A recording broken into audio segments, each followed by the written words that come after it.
ሰላም እንዴት ናችሁ? ከእግዚአብሔር ከአባታችን ከልጁም ከኢየሱስ ክርስቶስ ጸጋና ሰላም ለእናንተ ይሁን። በጣም የምወዳችሁና የተባረካችሁ ሰላማችሁ ይብዛ። ዛሬ አንድ ነገር ልላችሁ ወደድኩኝ። ይኸውላችሁ አዲስ ምንፍቅና የለም፣ አዲስ ምንፍቅና አይፈበረክም። ያለና የነበረ የተወገዘ ነው አብዛኛውን አሁን የምንሰማው። ለምሳሌ አንዱ ምንፍቅና ከጥንት የነበረ በቤተ ክርስቲያን የተወገዘ ምንድነው መሰላችሁ? ኢየሱስ ክርስቶስ የሰው መንፈስ አልነበረውም።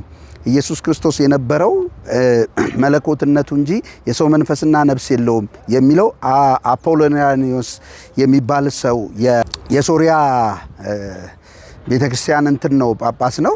እሱ ነበር የጀመረው በአራተኛው መቶ ክፍለ ዘመን። ስለዚህ በ381 ተወግዟል። እሱ ለምን እንደዛ አለ? የሰው ሕሊና የሰው አእምሮ መንፈስ ነፍስ ካለው የማሰብ አቅሙ ያ ስለሆነ ስለዚህ ኃጢአትን ይሰራል ብሎ አምላክነቱን ብቻ ለማጉላት ያሰበው አስተሳሰብ ወደዚህ ምንፍቅና ወስዶታል። ስለዚህ ዛሬ ሰው መንፈስ የሰው ነፍስ የለውም ክርስቶስ ካለ መናፍቅ ነው ማለት ነው። ባጭሩ የተወገዘ ነው።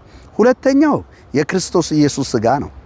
የክርስቶስ ኢየሱስን ሥጋ ከማርያም አይደለም የሚለው የማን ነው? የዶሲቲዝም የሚባሉት ሐዋርያው ዮሐንስ ያወገዛቸው በምዕራፍ 4 ላይ ማለት ነው። ክርስቶስ በሥጋ እንደመጣ የማይታመን መንፈስ ይህ ከእግዚአብሔር አይደለም፣ ይህ የክርስቶስ ተቃዋሚ መንፈስ ነው ብሎ ሐሰተኛው መንፈስ እንደሆነ ተናግሯል ማለት ነው። ዶሲቲዝሞች ምን ይላሉ? ይመስላል። ዶሲቲዝም ማለት ይመስላል የሚለውና ሰውን ይመስል ነበረ ሲበላም ሲጠጣም ሁሉ፣ ነገር ግን ሥጋው የሰው አይደለም ከማርያም ምንም አልተካፈለም የሚሉ ስለነበር እሱን ዮሐንስ አውግዞታል። ስለዚህ ቀጥታ ወደ ገሃነም ነው የሚገባ እንደዚህ የሚያስብ ሰው ማለት ነው።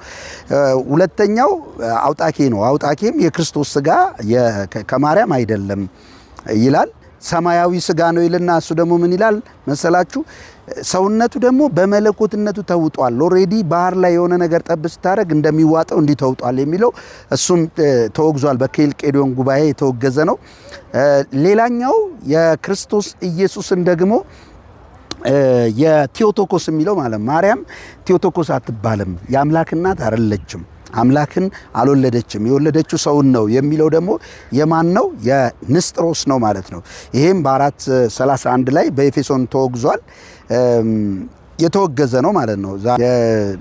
ስለዚህ ሁሉም ምንፍቅናዎች የነበሩ ናቸው ማለት ነው።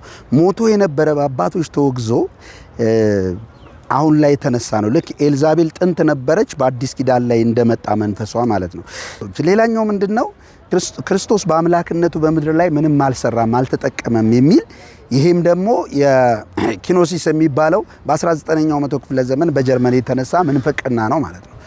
እንግዲህ አንድ ነገር ልንገራችሁ፣ እደጉ ማለት ክርስቶስን ከመምሰል ወደ ክርስቶስን ወደ መምሰል ወደ ክብር እንጂ ከምንፍቅና ወደ ምንፍቅና አይታደግም። ስለዚህ ትምህርት ኦሬዲ በሐዋርያቶቹ መሰረት ተጥሎ የተጠናቀቀ ጉዳይ ነው። የክርስቶስን ትምህርት ሐዋርያቶቹ አስተላለፉ። ከሐዋርያም በኋላ ያሉት ሐዋርያና አበው የምንላቸውም የቤተ ክርስቲያን አባቶች የሚባሉትም የሐዋርያቶችን ትምህርት ለማጽናት መናፍቆች ልክ አሁን የነገርኳቸው አስተሳሰቦችን ያላቸው ሰዎች ሲነሱ ያውን ጳጳሳቶች እኮ ናቸው እንደዚህ የሚነሱት፣ እያወገዟቸው ያንን የሐዋርያቱን ትምህርት አጸኑ እንጂ ጉባኤያት አዲስ ነገር አልፈጠሩም ማለት ነው። ኦኬ። ስለዚህ ጌታን ከመምሰል ወደ መምሰል ማደግ ነው እንጂ ሰው ያለበት አዲስ መገለጥ አመጣው ብለህ የምታወራው በሙሉ የነበረ የተወገዘ ብዙ ትውልድ ሲኦል የወረደበት በኋላም ትምህርቱ ሞቶ የነበረ በኋላ የተነሳ ነው። ለምሳሌ የአሪዮስን ትምህርት ብታነሱ ዛሬ ጆባ ዊትነስ ማለት ነው። የዶሲቲዝምን ብታስነሱ ዛሬ የኦልጂሰሶች ማለት ነው። ማለት የክርስቶስ ሥጋ ሰማያዊ ሥጋ ነው የሚለው። ስለዚህ የነበረን ትምህርት ማጽናትና የጸና የተደራጀ ነገርን ይዛችሁ አስተማማኝ የሆነ ትምህርትና እምነትን ይዛችሁ መሄድ ሲገባችሁበት መስሏችሁ ሊሆን ይችላል ወደ ስህተት የምትገቡት። እንዳትሳሳቱ ግን እግዚአብሔር አርቲኩሌት አድርጎ መጽሐፍ ቅዱስ እጃችን ላይ አለ። መጽሐፍ ቅዱስን ደግሞ ትምህርት ያጸኑልን የአባቶችም ደግሞ እነዚህ ጉባኤያቶች አሉ። በዛ ላይ ብንጸና እላለሁ። ሁላችሁም ወዳችኋለሁ።